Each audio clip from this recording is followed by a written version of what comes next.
What's happening, folks? You're listening to Sport and Convos with Eddie and Mike. It's me, Mike, and I'm here with my guy. My name's Eddie. How are you? And yeah, there's a lot going on in DC sports right now. I just feel like everything is resetting. Since we last joined, a lot has happened with the Commanders. Like, so much has happened with the Commanders. We're definitely going to break that down. We're also going to talk about the Wizards, like actually talk about the Wizards and the big moves that they made and some legacy things that they're working on or could be working on. And then we'll end the show talking about some NFL playoffs. I have a player that I want to shout out specifically that I haven't told Edward about, but we'll get into that when we get into that. But until then, man, it's me, Mike, and like I said, I'm here with my guy Eddie, and you are listening to Sport and Combos with Eddie and Mike. Bro, did you think that they were going to let go of Kliff Kingsbury after the season? Like, actually do it in a way where he's not a head coach candidate or a strong head coach candidate anywhere. Like, they just parted ways just to part ways. Did you expect this to happen? Not necessarily in the way it did. It felt like kind of certainly off guard would probably be the proper word. It just not necessarily him being gone, but you kind of felt like whether he was exploring opportunities or we were evaluating, how our season went, it felt like maybe this is something that would come a little later. Now, hey, maybe this is like a good thing just in terms of the fact that it happened now, gives us that much more time to sort of like recover. And that, I don't know that that's the proper word, but just in the spirit of not having to, like, throw out a word salad. So, like, not that he's so important with, how will we recover and whatever, but like just to say, like, we have that much more time to get familiar with David Blough, who we'll talk about later. But yeah, just surprise, off guard for sure. Yeah, I can't say that it was completely unexpected because I kind of thought that he would not be here next year one way or another entering the season. But the fact that it was mutual, like I'm with it. Like I see what they want, and like we kind of want it too. We want more play action. We want a stronger run game. We want that old Shanahan type offense, man. But will we get that? And it leads me to Adam Peters and Dan Quinn. Like, their vision of this offense, I think they're trying to like build it together. I don't think David Blough is an offensive coordinator like Sean McVay was when he got here, or when he was elevated. I'm sorry, or Kyle Shanahan when he came here from Houston. Like, they were kind of established, so they were able to have more of a voice, even though Sean McVay was under Jay Gruden and Kyle was under his father Mike. They still had established careers as coaches in the NFL. Kyle Shanahan was cooking in Houston. I mean, absolutely cooking. Andre Johnson was running wide open at times.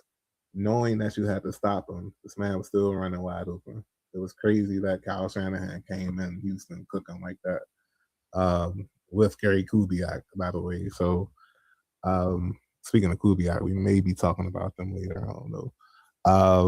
But yeah, like, I see what they're trying to do, and while I preferred other choices like a Mike McDaniel or I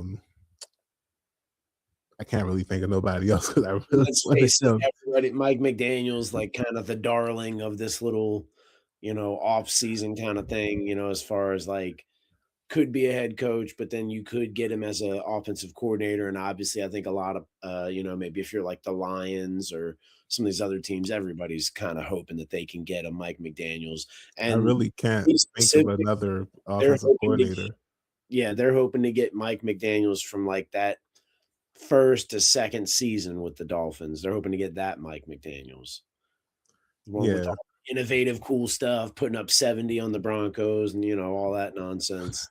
the one That's that looked like before he became a Miami Coke yeah. Lord or whatever. Before he started becoming a combination of Tony Montana and Scott Storch.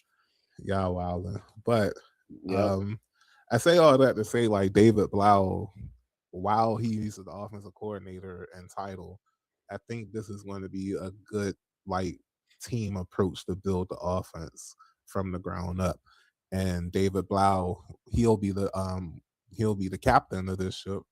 And I'm really intrigued, bro. I'm really intrigued. So let me just ask you this real quick. What do you think our offensive identity is moving forward? I kind of talked about this on the latest episode of the Classified, cheap plug, whatever. But yeah, I talked about their running game and how I believe that it's going to be a continuation of what Kingsbury did, where it's going to be kind of a zone running game. Except for I think Blau is going to do outside zones, which should leave the play action and bootlegs and whatnot. So I just want to hear from you exactly like how do you think this offense could look under Blau, knowing that he came from playing with Ben Johnson for a few years. He played under Kevin O'Connell for a few years and coached with Kliff Kingsbury for a few years. So again, for the last time, I'm not going to ask no more. What do you expect this offense to look like?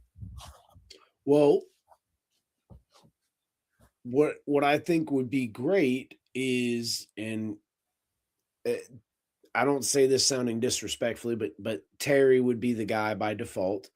I'm hoping that you'll see some of that Kevin O'Connell for the Rams style, where he had my man Cooper Cup just balling out, triple crown. They win the Super Bowl.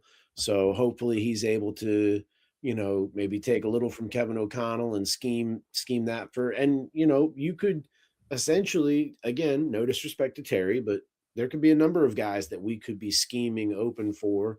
Whether it's Jeremy Lane and his speed, if we keep Debo, if we should go out and get a free agent that is, whether it's a big name or whether it's a speedy guy or whatever the case may be.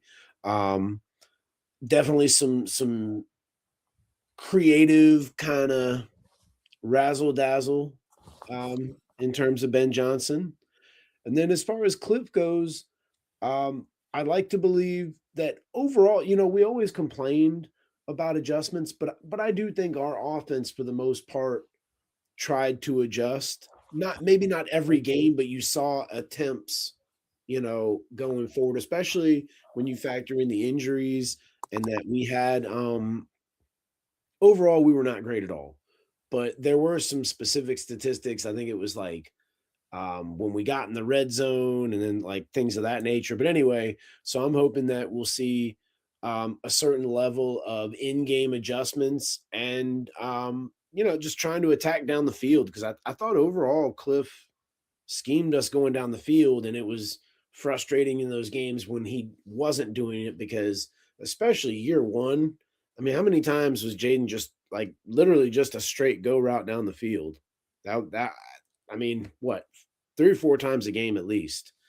So that's kind of what I'd like to see is just sort of like that downfield attack in terms of the Kingsbury. Now, what are we going to get? Dude, I have no clue. I got to be honest. Like, you pair Kliff leaving with the way this guy was sort of rushed to sign, and I don't really like. Listen. I'm not taking away from this guy's prowess and the pedigree with working with all these guys, and then the fact that I'm sure he's worked hard to get to this position. I'm not doubting any of that or trying to downplay it or dismiss it, but we kind of are like, hey, we got to sign this guy because Detroit might want him. Like that screams like some 16-year-old girl nonsense where like so and so's my boyfriend, but I've been trying to cheat on him with this other guy, but now so and so wants to, get with him, and so I'm making him take me to prom. Like I don't. Relax. You tell me, Mike. Like, hey, Detroit wants this guy. Sign him.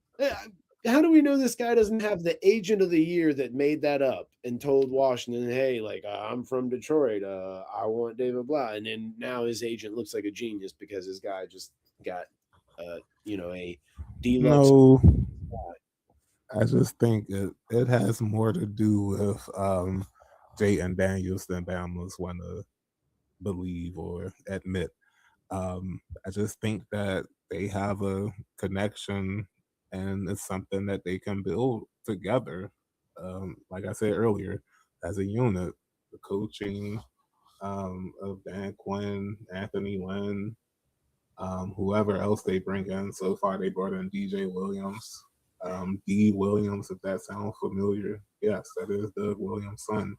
He was the assistant quarterbacks coach in Atlanta for the last 2 seasons. Apparently, Michael Penix loves him. So, hey, like, the more the merrier. And there could be a Jayden Daniels connection with that, too. So, I'm just saying, like, I could see them building it. Like I really can see them building it and not him bringing in his own system. And it's going to be interesting. Like I really think this is going to be really interesting. And that's just on the offensive side. There was I would say, unexpected news, even though it was reported this week that the Commanders were trying to interview or get a meeting with apparently former Minnesota Vikings defensive coordinator at the moment, Brian Flores. And as of this evening, there was a tweet by Josina Anderson confirming what Ian Rappaport reported that he is interviewing for the Commanders defensive coordinator job today. He was with them for over an hour today. And on top of that, I have to add this tidbit. He will be interviewing to become the head coach for the Pittsburgh Steelers as well. So I feel like if it came down to a head coaching job versus a defensive coordinator job, like you're taking the head coach job 10 times out of 10. And I like that fit too for Flores in Pittsburgh. Like it's something that I would like for that team. And I think it's something they need. They kind of need a change of scenery up there. I felt like Tomlin did the best he could with what he had. It's just things were getting a bit still, and Flores would be a good change of scenery for them. Having said that, if he comes to DC to be the DC, that's cool with me. um, yeah, I'd love Flores to come here. I'm kind of in my head trying to like come up with some more cons as to why he should maybe turn the Pittsburgh job down, just in terms of Nah. pressure and well, you got to think they're going to need a quarterback because Rodgers probably gone. What are you going to do offensively? Because I got to be honest, I don't think that offense is as good as you think. Yeah, you got DK Metcalf, but didn't he get hurt like bad in that playoff game? Didn't he get carted off in the game? Did he? I didn't. That must have He happened didn't in get the carted off, fourth but I'm pretty quarter. sure he left the game and was ruled out. Oh, I missed that. I mean, maybe I'm wrong. I'll be honest. I did not watch that game, but I thought I remember hearing that he left the game due to some injury. And yeah. Anywho, I mean, certainly him being a defensive coach, and then having the T.J. Watts, and then they got some other good players on that defensive side of the ball as well. Their names are just escaping me because I was gonna say, what's my man's name? Fitz something, but I think he went back to Miami. The safety, you know what I'm talking about. Anywho, Oh, I'm sorry, still I was on mute. My bad. You're talking yeah, about Minka Fitzpatrick. They traded him for Fitzpatrick. Yeah, Jalen Ramsey. yeah. He was in the Jalen Ramsey trade. Yeah, that makes sense.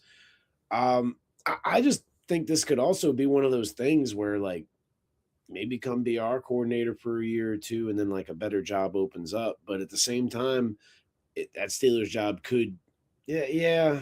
I don't know, but that's cool. I'd love for that to work out because he's kind of almost got something to prove, with the what he was doing in Miami, and then for whatever reason he had to be, forced out. Yeah, that was a weird case, and I Yeah. don't fault anybody for not succeeding in Miami for a few reasons. Oh yeah. Not even reasons that y'all think I'm talking about. Just that organization as a whole is kind of weird. But I'm just saying, like, if they get him, cool. If they don't, I feel like Raheem Morris is still on the table. Um, can't really think of anybody else. I don't know what's going to happen in Cleveland.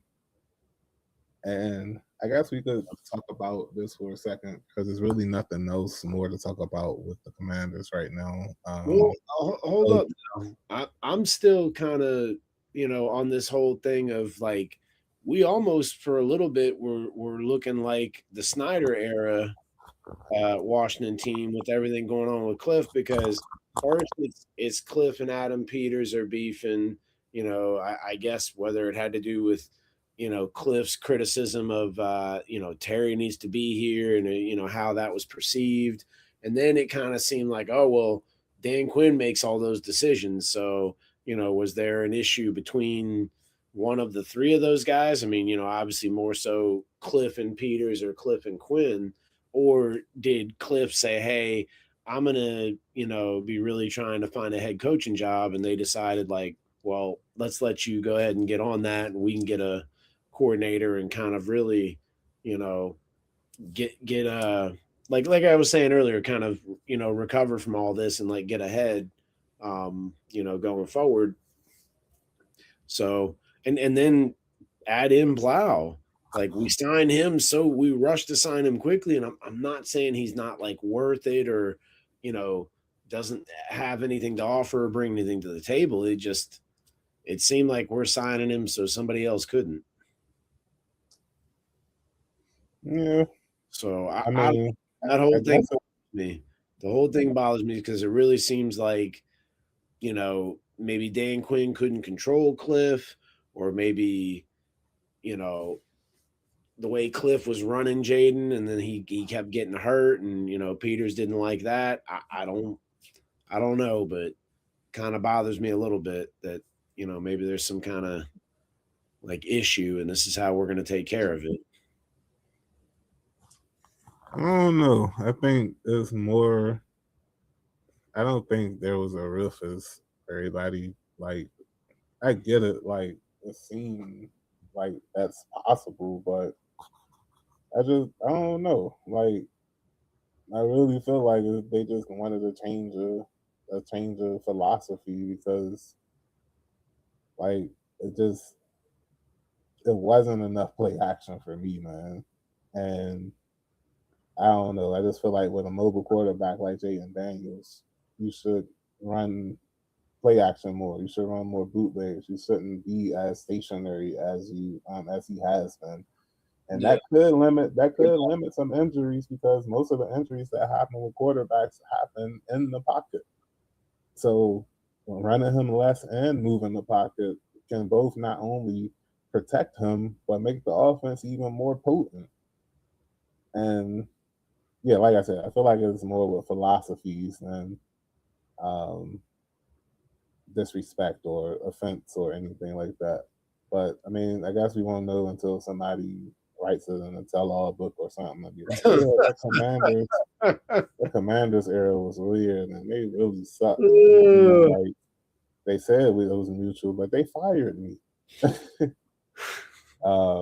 But anyway, and Kliff still gonna look GQ when he's like 7 years old, so it'll still. But nevertheless, I wanted to touch on this real quick because I said we'll talk about them, and like it's a nice time to talk about them real quick. I just kind of impromptu segment, bro. But the head coaching candidates, I mentioned Kubiak earlier.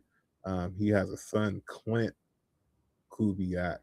You got two of them, didn't he? Clinton Clay. Yeah, yeah, and I think Clint, or is it Clay? One of the Kubiaks is going for a head coaching job, and they would bring him along as his defensive coordinator, because the other one is a coordinator.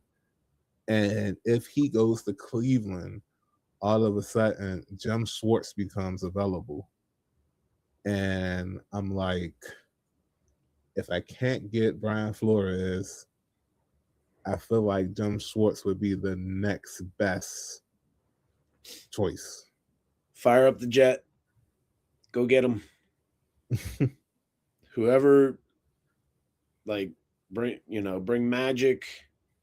Bring some cheerleaders. I don't know. Not trying to like turn this into some sort of Vikings cruise boat nonsense, but just bring whatever whoever Jim Schwartz likes, or whatever if it's liquor, or if he needs just like a whiteboard to draw up defensive plays and that's what he wants to do, bring that. Bring whatever it is that is going to entice him and get him on that plane, and then we bring him back to DC, and then we don't let him leave. Do that. Like, that should what I said they should be putting in motion now. Right now. I mean it. The dude's been in the league forever. He's seen it all. And if you look at wherever he goes, they're tough. They play tough. Now, hey. No, I wasn't talking about you when I was. You look great when you have like Myles Garrett or Ndamukong Suh on your team. I get it. He's had the benefit of having those guys on his team. He's still a great coach, and not just a great coach, but a no-nonsense coach. That guys are not only going to play tough for, but they're going to know what they're doing. They're not going to be an embarrassment. He's not having none of that. But I was somebody, no handshake nonsense like Ben Johnson and LaFleur have. Hold on real quick. Jim Schwartz didn't play that crap neither. Just ask Harbaugh. I was mistaken. His brother, Clint Kubiak's brother, Klein, I think that's his name. He is a defensive. I mean, he's an offensive coordinator. Yeah, that part doesn't surprise me. I don't understand. Somebody said that his brother was coming to be the defensive coordinator, and he's literally the offensive coordinator of the 49ers right now. So I don't know. Now Klein, I don't know. Clay is the offensive coordinator for the 49ers, and Klein is a national scout for the Cowboys. Now, maybe Klein was coming on as a defensive coordinator. Couldn't tell you. Couldn't tell you on that one. All I know is if Jim Schwartz becomes available and we're able to get him to become our defensive coordinator, sign him. They fire the jet up, bring him here, and then he does not leave. That's what needs to happen right now. I think I would take Flores over him, but like it's not like Schwartz was. I don't think. For me, he's like a modern day Greg Williams in a way. Like, gotcha. Yeah, I'll take him, but sure. I understand that there might be some limitations, or there may be some things that he is just stuck with that he won't change or whatever. But anyway, enough football for now. We'll be back talking about playoffs later, but let's do a little check-in with the Wizards. And why not? We got a blockbuster trade, quote unquote. And it's kind of an easy trade to remember. It wasn't too difficult. Trade with the in-division rival Atlanta Hawks. The Wizards send I'm joking. The Wizards send CJ McCollum and Corey Kispert to Atlanta Hawks for, drumroll please, number no other than, I'm sorry, Trae Young. The Wizards finally got a point guard, and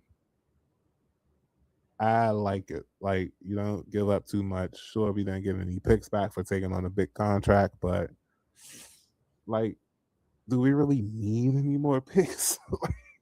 It's a lot with the picks right now, but I understand maximizing your value. But I'm just saying, like, McCollum and Kispert for Trae Young, I'm kind of doing that trade with the picks or without the picks. So, how do you think he'll fit here in DC with the current talent that we have on the roster? I think they're gonna probably ease him in, so I'm not sure if it'd be some of those games where like let's say you have your sort of your A lineup, for when you're playing the top tier teams in the league, the teams that are leading divisions and conferences, etc. And then you have those games where it's like, hey, so and so's coming to town, should be an easy win, but at the same time, we're okay with losing this game because we're going to play some of our bench players and guys that don't get as much burn. I think you're going to see him initially start playing in some of those games because it's going to be a two-parter. One, whatever it was, he's still not ready to play tonight. We play the Clippers, I think, around 10 something because we're playing over there. He's still not ready to play, and he hadn't played in a minute for Atlanta since before the trade. So, like I'm saying, you're going to see him playing some of those games that I mentioned, not just for his actual benefit in terms of playing and, health and whatever, recovering from the injury, but also to put butts in seats. That was one of the big things with the trade, too. He allegedly wanted to come here. That sounds very cool. There's some other guys, I think Champagny, and then I think that guy Ace Bailey wanted to come here because he's from the DMV area. So that's kind of starting to happen. I mean, LeBron and D Wade aren't, jumping over the fence to come here, but the fact that guys are wanting to actually come here and compete is pretty cool. So anyway, with the Trae Young thing, eventually, I guess in a perfect world, you'd see him and my man Middleton as the backcourt. And I think this could be really beneficial to Alex Sarr. I feel like I've talked about this already, but I think just in terms of pick and rolls, alley oops, and just, kind of helping Sarr know like where to be, like when you have a guard like Trae Young that might do that cat and mouse thing on the pick and rolls. I think Sarr will learn a lot, and I think he'll learn, where he needs to be specifically, and then where the ball might be, how quick the ball is going to come at him. Pause. But then I also think this is going to be great for the young guards that we have. And then it's not going to really eat into some of the other guys we have in terms of their development as scorers. When you think of, not just Sarr, but like a Keyshawn George, Carrington, is it Trey Jones, right? I know we got another Trey on the team, but is it Trey Jones, Texas kid, Trey Johnson? It's one of those common names. It's Johnson. Yeah, okay. So for those three guys, it's going to be beneficial having a guy like Trae Young who's not only going to like actually show you how to do it, and yeah, he can score from deep, but the guy averaged 10 assists a game, so he's going to be finding his teammates, and he likes to run up and down the court. You know, I'm all for it. Worst comes to worst, in my eyes, he plays really well, stays with the team. We sign him max contract and we try to like build around him for a time.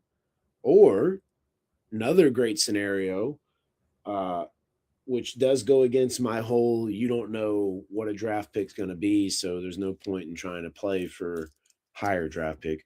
He balls out, we decide to do some kind of sign and trade, we get picks back for him.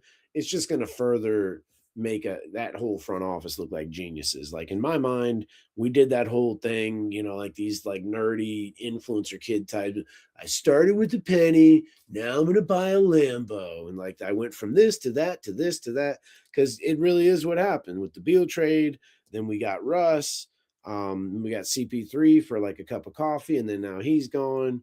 Flip that into McCollum, and we get Middleton. Then like, there's just the constant flipping, which I think almost each time we've done for the better.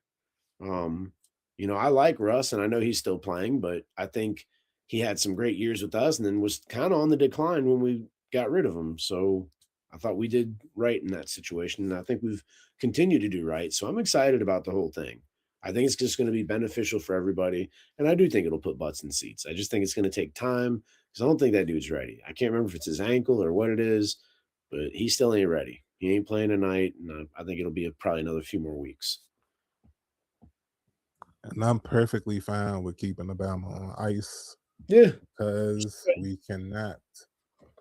I don't want any possibility of having the eighth pick overall, or anything over the eighth pick. I'm sorry, because if they finish outside of the top eight, that pick becomes unprotected, and the Knicks has the ability to swap if they wanted to.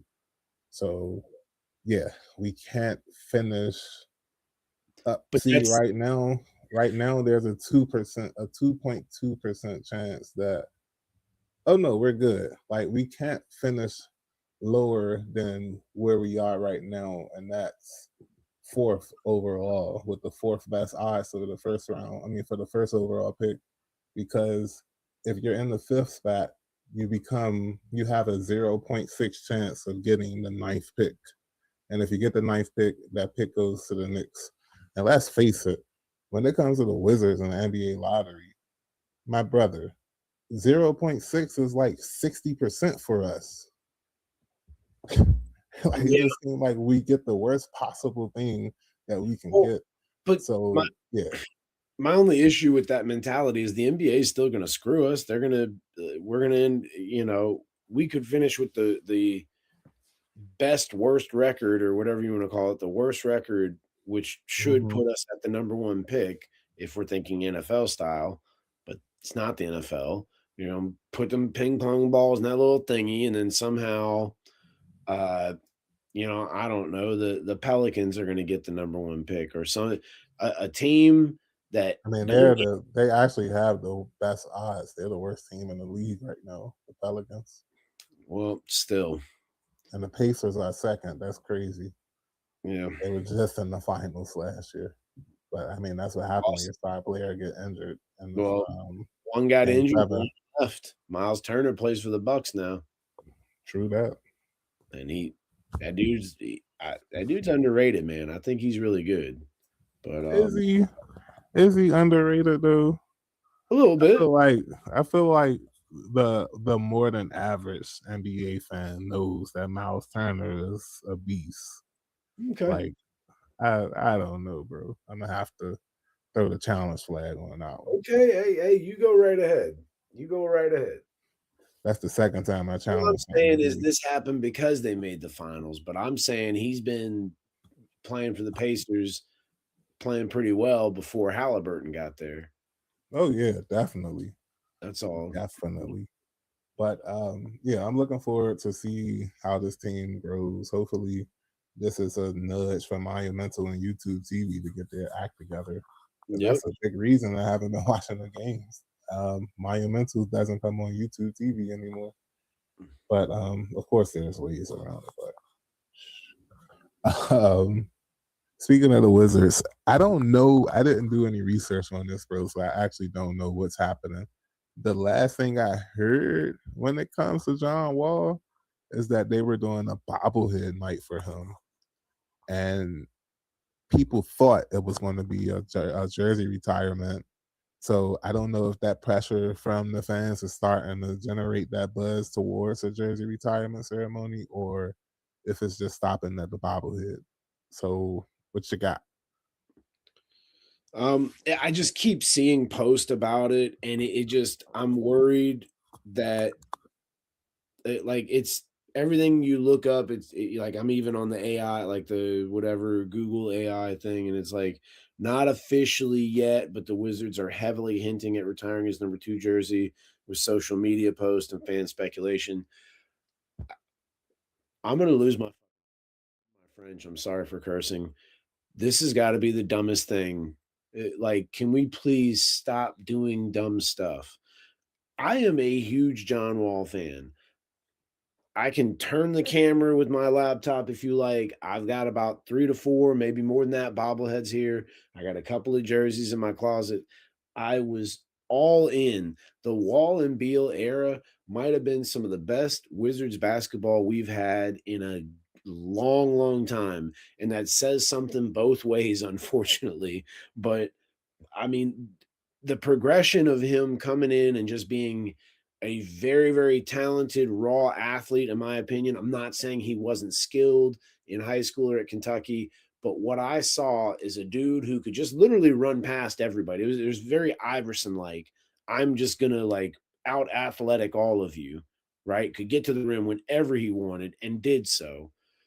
He went from doing that to all of a sudden he's got this mid range. Now all of a sudden he's using the mid range and his speed and his dribble to get to the lane, and he draws in pretty much the entire defense, kicks it out to Beal, kicks it out to, maybe a Gortat running the lane for a dunk.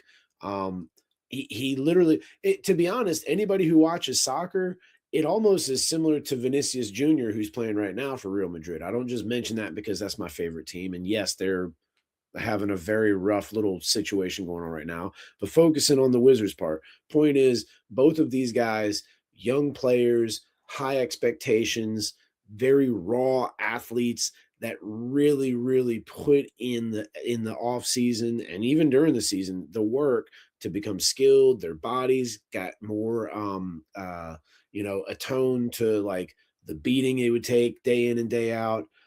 But this is dumb. John Wall's jersey does not deserve to be retired. I don't say that as some kind of hater. You don't just retire. Like, yes, he was great here, but how long did he play here? Was he here more than 10 years? I don't think he was here more than 10 years. And if so, was it like a Dwayne Wade 10 years in Miami? No. And I don't just mean the championships. I mean the fact that like that team was always contending. Now, for about a 4 to 5 year stretch, yeah, Wall and the Wizards were definitely maybe like the fourth or fifth team in the East. They gave some of the better teams fits all the time. But it's not something you do, dude. Like, to be honest, this kind of reminds me of the Miami Heat retiring Jordan's number. Remember that? The Wizards year and the Heat retired 23 is like, that's really cool to be respectful, but like, why are you doing that? Oh, they retired. I thought they retired that like upon creation, or maybe that was the Magic that did that. But yeah, I thought that number. My understanding was that final year, is like sort of like another farewell tour for Jordan. The Heat, I think either the Heat or the Warriors, some team gave him a motorcycle too, which was crazy. But the Heat retired his number. I swear to God, I remember this happening. If not, then this isn't real life anymore. I swear, because I used to like pretty much go to sleep with ESPN going on my TV, wake up, ESPN's on my TV, and it would just be the same Sports Center all the time. And I just watch it over and over. Who cares? And I swear to God that happened, because that was right around the year I had graduated high school. And there was a little time period where I was just chilling. I was just home watching ESPN nonstop. Anywho, we shouldn't be retiring the jersey number, man. Like, love the guy. I really do. Dude was a baller. I think he really gave us his all. I really do. Offense and defensively. That's the other thing too, man. Dude was exciting. He had some of that like chase you down and get a block, and he really put his body on the line. So he should be definitely like heralded, maybe some Ring of Fame type stuff for sure. But you retire jersey numbers of people who, they're with the team 15, 20 years and going into the Hall of Fame, win championships, things like that. Your whole argument about to get blown to smithereens. And I know what you're going to say when I bring this up. I know what you're going to say. But I'm just saying, the number 21 is retired in Washington. It's not the same thing. I knew you were going to say that. I knew you were going to say that. Listen, if John Wall, like during that Wall and Beal stretch, let's say like that year that they beat the Hawks in the playoffs, and the Hawks were a really good team. The Hawks were really tough. They beat the Hawks, and then I think they ended up losing to the Celtics, maybe. I can't remember, but they had a really good year. Let's say John Wall is killed, right?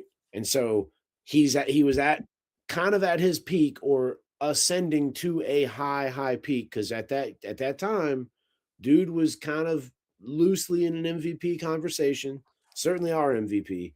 Then yeah, you could say it, because we don't know what was going to happen after that. Bro, I know what I happened over those seasons. He didn't get any better. He just basically signed a max contract. Our front office became terrible, giving Beal and Otto Porter max contracts too, pretty much handcuffing us to get anybody else on the team. Basically, Wall decided like I'm gonna sit out because I'm hurt, and I'm it's not worth me trying I to go through being hurt. Then gets traded and basically goes on a Kirk Cousins like tour of signing contracts and getting paid. Difference is Kirk Cousins played way more than John Wall did at that point. that's crazy. And But we're talking about listen, two different sports too. I don't miss the Ernie Grunfeld era at all. And I know that he did a little damage a few seasons where they won a playoff round here and there. However, what's happening now with the Wizards, like, I like it. I really do I like like what it. we're doing. We just can't retire jersey numbers of people who, like you won a playoff series here and there. And it's no disrespect. Dude's a way better basketball player and athlete than I ever could dream of being. It's not about anything like that. I don't hate the Mhm. guy. I really like him. I am objectively telling you, this is a dumb idea. This is stupid. I'm not kidding. Do you know we're already a joke? We are No, already a I joke. don't. I don't think it's entering joke territory. Like, I don't think You're it's that telling me bad. if we retire John Wall's jersey, the various sites that you and I both are members of, as far as sports posting type stuff, you're telling me them dudes ain't gonna have a field day? And they've had field day with I'm worse not or saying like, better. oh my God, Mike, I'll never, like I'll lose sleep over this. What I'm I telling you is that like that's just a reflection of how the rest of the world is probably gonna look at it too. it I don't mean, it doesn't matter. Like, if they retire it, they retire it. I don't. I can make a case for it. Drago, if he I could dies. make a case. I could make a case for it though, bro. Like, he did kind of like save the franchise. Honestly, they were like plummeting hard. Definitely a few plays away or a few lucky breaks away from making it to the Eastern Conference Finals, something that no team has ever done. Giving the past success for the team over the last 50 years or so, like, I give you this. I will give you this. Fine. Retire the number two. It probably should have been, if you retired it for Wall, it probably should have been retired for Hayes too. But hey, like, it is what it is. As long Yeah, as y'all win, I don't care what y'all do. it's what Y'all it can is. retire all numbers and just start using letters on the back of the jerseys. I don't care. Just give me a 50 freaking win season. That's all I'm asking for. I If ain't even if asking you for could sh if finals. listen, if you somehow snatch the Eye of Agamotto off of Doctor Strange's neck and you get the time stone out of there and you can go into the future and take me with you and show me that retiring John Wall's jersey will lead to a 50 win or more multiple 51 seasons, do it. Do it right now. I Otherwise, don't think Mike, this is a dumb idea. I swear to God, this is stupid. This this is this is a velvet painting of a whale and a dolphin humping a football. That's what this is. okay, I really am moving on now to NFL playoff talk. And I want to start with the Packers Bears game. It seemed like that was the game of the week. Like, my sister has basically vowed to never miss another Packers Bears game again. She really enjoyed it. But I'm gonna talk about Caleb Williams, young. Like, I was thoroughly impressed by him in that game. Don't get me wrong, like, he still did some things where I'm like, come on, bro, like, you're better than this. Like, come on. But that pass on fourth down kind of like ignited them. Like, um, you watch a little bit of My Hero, you know what happens when Deku goes into that power mode and his veins start turning Mhm. red or pink or whatever. Like, he turns up, and that's what happened after he threw that pass. After that, Absolutely right. it was like Ben Johnson was like, he's ready. Open the playbook. And next thing you know, they just started cooking. And the Packers, they shot their best shot, and they had a perfect first half, just absolutely perfect, 21-3. but they could not hold the Bears back in the fourth quarter, and they got them just like they've been getting other teams. We felt that this season from the Bears, them coming back after you're controlling the game for 55 freaking minutes. Just that one mistake can just take it all away, and they've been opportunistic. And Yep. if I'm a Rams fan, I'm concerned because for as great as a coach McVay is, and for great as a quarterback Stafford is, you got Adams and Cup. They've been cooking. It just seems to not matter when it comes to Chicago. It just seems like at the end of the day, they're going to find a way to pull off a win, especially when things are clicking. But like you're asking me to go against Sean McVay, I I can't do it. Like, and spoiler alert, I can't do it with the 49ers and Seahawks either. Like, I really feel like a family feud is coming. Between Shanahan McVay a Shanahan McVay conference championship, and Well, hold up, because I'm you rolling with my know guy. San Francisco is kind of put in a rough spot. They're going on a much shorter rest time heading into Seattle than all Yeah, teams, and Seattle's just been chilling. I don't know, man. I mean, That I that was I can awesome. understand why Seattle is the favorite, and I get it, but I'm just saying, like, I feel destiny. Okay. Like, I feel destiny, and if that did happen, I believe the 49ers would be the home team versus the Rams. So I don't know, but that's how I'm feeling about the NFC. What about you, Young? I first of all, absolutely, Caleb Williams deserves his flowers. It seems like Ben Johnson is sort of the whisperer for him, almost kind of like I'm a little late here, but kind of like that guy. Is it Liam Cohen, whatever the guy in Jacksonville? He had Trevor Lawrence playing pretty good because Trevor Lawrence was he was in that discussion of like, hey, Herbert, some of these other guys that it's finally time to start being like, hey, they're drafted high, they're supposed to be good. Let's start, criticizing them the way we criticize others who have not met expectations. Anywho, Ben Johnson seems to like be the Liam Cohen to Caleb Williams, Trevor Lawrence, if you will. And good on Trevor Lawrence. I understand with the nail painting and some of the other things he kind of likes to do that it maybe kind of takes away from how good he is. And I mean, dude made plays. He made plays. And when you look at that Green Bay game, I don't know how else to explain it except like just like the longest rock'em sock'em robots game ever, where Green Bay was just punching the brakes out of Chicago's robot, and Chicago just kept swinging and they weren't hitting. And then finally they started swinging and hitting, and then they just kept hitting and kept hitting and kept hitting. And they made a comeback.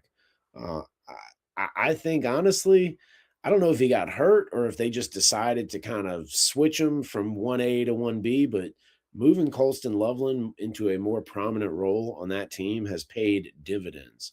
Because while Cole Kmet has been there for a while, and I think anybody that has been there through like the Fields time period and so on, and has one stayed healthy and continued to show up and kind of produce. Like he hasn't been a great tight end, but in terms of fantasy, like dude puts up some points here and there. He's more than serviceable. I think you deserve credit when you deal with all the things I just said. But somewhere between the beginning of the season and maybe like about halfway or so, they kind of switched it. I don't know if Komet got hurt or if they just said, "Hey, we drafted this kid high. Let's start. Let's cut him loose and see what he can do." And it's paid I wish off. Bennett had the same type of arc um, on his trajectory, but Who is this? it is Senate Senate? and Senate. Oh Yeah, yeah. but Well, I mean, well, we'll see. We got the off season, and we'll see I heard free he's agency. about to move to eighth. Yeah. And like my man E said on the classified, I was like, isn't that why we drafted him to be like that fullback slash tight end like Cooley was when he came from out of Utah? Yep. But I Indeed. I the grizzle. I the grizzle. It's like, no, I'm joking. Right. AFC side, bro. I mm, Broncos. I don't know, man. I I love the Winter Soldier. Josh Allen Yep. is my man, but he's going to be down a weapon. It's going to be mile high. That air gets thin, bro. That air gets thin. Um, can he go 1-on-1 with that tough defense, man? I don't know. I don't know. And their defense is suspect. And that's the reason why he seems to fail in these moments. It's like the team just can't carry him further than he can carry them. You know what I'm saying? Yeah. So I just I can't go against a home team on 14 days rest in an environmentally tough stadium. Nevertheless, against a team that's going to be down a weapon and a quarterback that seems to fail in these moments. And it's not all his fault, like I said. So what you're saying is you are enjoying a Rocky Mountain high that has turned you into a believer. Is that what I'm to understand? You're a No, did I say anything about Knicks? okay I'm just saying, like I don't have a problem believer. with Knicks by the way. Like I don't have a Well, problem with them. But I'm just saying, like, I just think Denver is a better team than Buffalo. And didn't they play this year? I feel like they played this year. But uh, look into that while I start to kind of give my little 2 cents about this. So I'll be extremely brief, Mike. Uh, well, I'll be semi brief. First of all, you set the table. I'm going Bills. You set all those things up. This reminds me, and I saw this, and I think you'll appreciate this as the spiritual man that you are. And I didn't even know that this was kind of a religious sort of sermon or talk. As I'm watching this video, it's just a guy talking. So museum, there's a picture, and it's sort of like it's called The Last Move. There's chess, and there's sort of a demon looking character. Then there's a more humanly looking character, kind of supposed to portray like Christ and the devil, and they're playing chess and whatever. Well, one of the people in the tour is he's Russian, I believe. I only say that because that's stereotypically he's one of these grandmaster chess players, best chess player ever in the world. Perhaps not Russian, but somewhere in that neighboring area. Anywho, the guy's standing there. The tour goes away, and then they come back, and the guy keeps standing there, and then he keeps reminding him, he's like, "Hey, I'm a world class painter." He's like, "Either you got to change the painting, or you got to change the name of the painting." He's like, "The way they have the chess game drawn up there, that guy's got one more move." And then this guy got very animated, very good at what he does, and Jesus has one more move for you, and some things of that nature. Um, yeah, man, I think I think the Bills got at least one more in them. I think, and if not one more, I think they got more than that. I think this is just one of them things. Table set. They don't have to go through Arrowhead. They don't got to go nowhere. And I hate saying this, but if ever we thought things were fixed, why wouldn't it be for Josh Allen? You got the super movie star wife. They just announced having a kid. Josh Allen is this dashing, gigantic, uh, specimen of an individual. They're going to be playing in weather that he's somewhat used to. The dude's from, I know the elevation part is what really you got to watch out for. But who's tackling that man? Who's tackling that man? They did not play last season, but they did play last year, if you catch my drift. They met in the playoffs in 2025. Bills whooped them up in Buffalo. I think it's a 31-7 or something crazy like that. But this isn't last year's Bills team. This definitely isn't last year's Broncos team. Gotcha. And they're not in Buffalo. But I mean, Enough.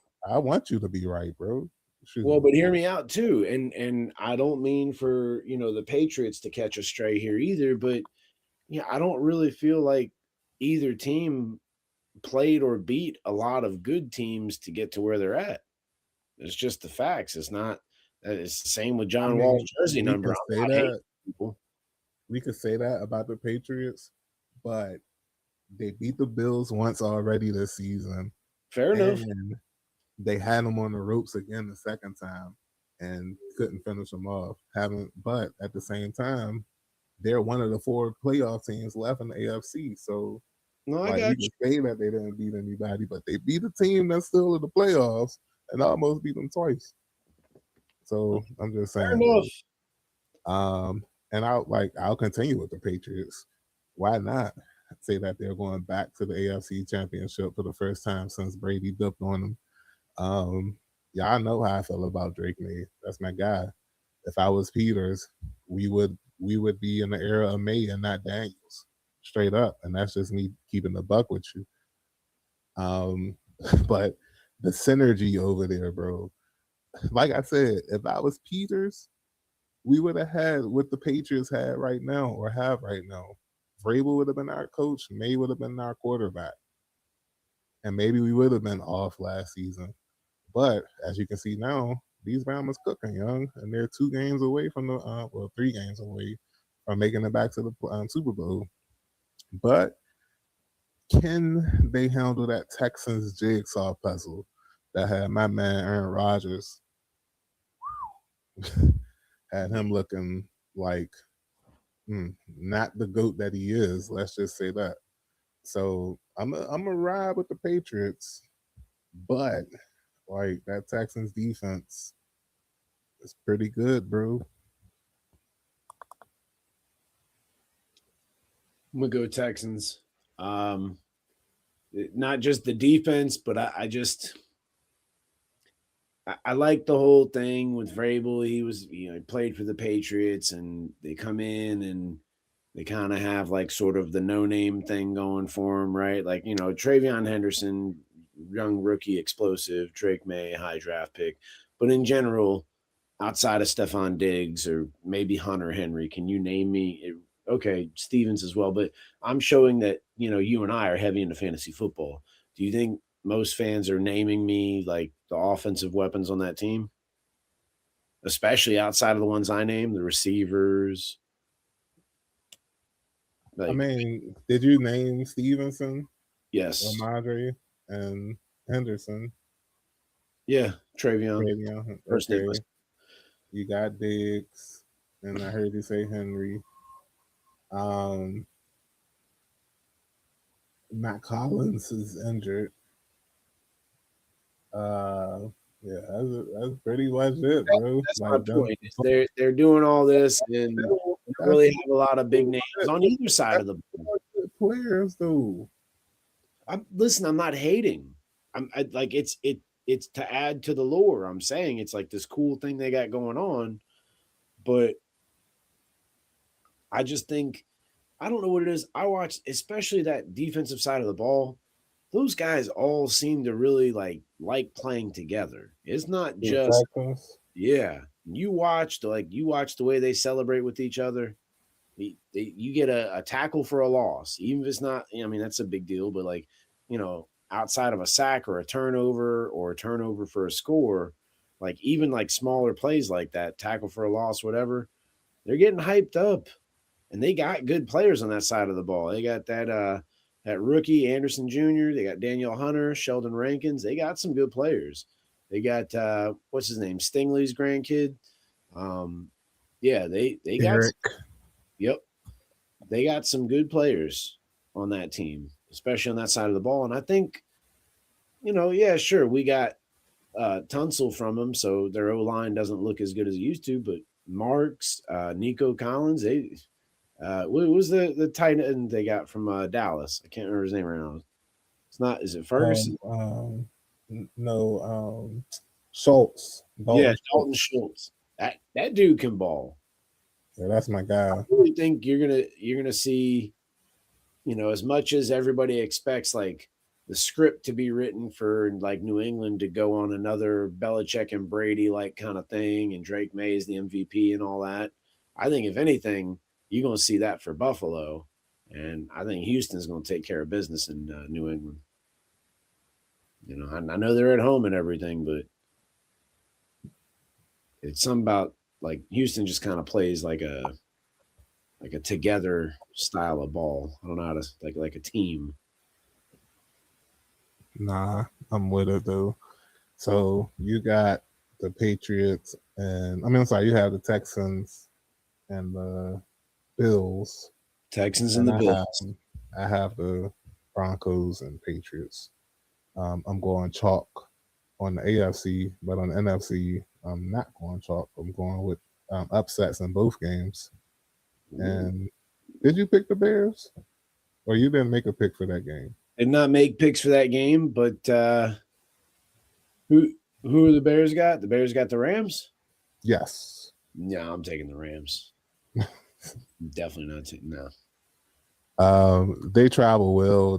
Their game travels. Their defense is just going to be too much for Chicago, I think. I'm not saying Chicago isn't going to score points. I just think Jared Verse and some of those other guys, I think you're going to see them kind of have an effect on the game. Fair enough. And the other game was the Seahawks and 49ers.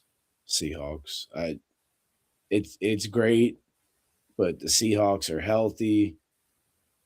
Man, I almost feel like I'm setting myself up here to like jinx them, but I'll still take the Seahawks. But I mentioned it. So if the 49ers win, I did kind of hint that, you know, there's a disturbance in the force, Mike. Not as long as I'm here. Oh, yeah. Oh, shit. But nevertheless, yeah, I kept y'all a little bit longer than I wanted to.